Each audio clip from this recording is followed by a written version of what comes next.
எனக்கு பிடிச்ச படம் மகளிர் மட்டும். வீட்டை தாண்டி வெளியே வந்தது ரூட்டை நீ மாத்தடி மாத்து.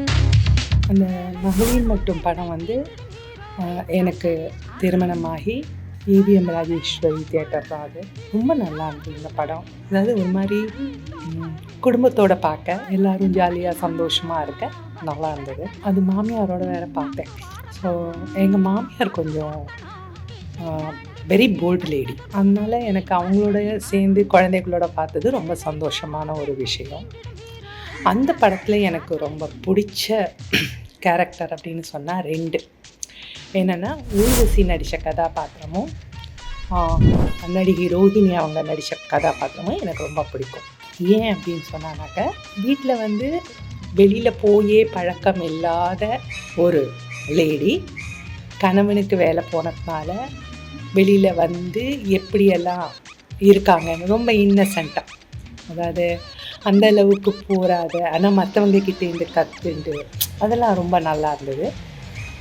ரோஹிணி கேரக்டர் வந்து நம்ம யாரையுமே குறைச்சி எடை போடக்கூடாதுன்னு நினைக்கிறவன் தான். என்னை பொறுத்தவரையிலும் எல்லோரும் சமம், எல்லாரையும் நம்ம நல்லா ட்ரீட் பண்ணணும், அப்படி தான் நான் நினைப்பேன். அந்த வகையில் பார்க்கும்போது அந்த படத்தில் வந்து ரோஹிணி கேரக்டரில் நடித்தாங்க இல்லையா, அந்த கேரக்டர் வந்து எப்படின்னா ஆஃபீஸ் இருக்கிறவங்க தான், பட் அவங்களும் அங்கே வேலை பார்க்குறவங்களோட ஈக்குவலாக இருந்துட்டு அவங்க பண்ணுற அந்த கலாட்டா, பேசுகிற பேச்சுக்கள் இதெல்லாம் வந்து ரொம்பவும் மனசுக்கு நல்லா இருந்தது.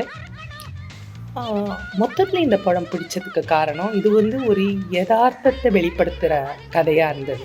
அந்த காலத்தில் ஆண்களில் சில பேர் சபல புத்தி உள்ளவர்கள் எப்படியெல்லாம் நடந்து கொள்வார்கள், அதை எப்படி அந்த லேடிஸ் வந்து ஃபேஸ் பண்ணுறாங்கங்கிறத ரொம்ப அழகாக கலாட்டாவாக நல்லா. சில இடங்களில் வந்து கற்பனையில் மட்டும் நடக்கக்கூடிய விஷயமாக இருந்தாலும் யதார்த்தத்தையும் இது தொட்டிருக்கிறதுனால எனக்கு இந்த படம் ரொம்ப பிடிக்கும்.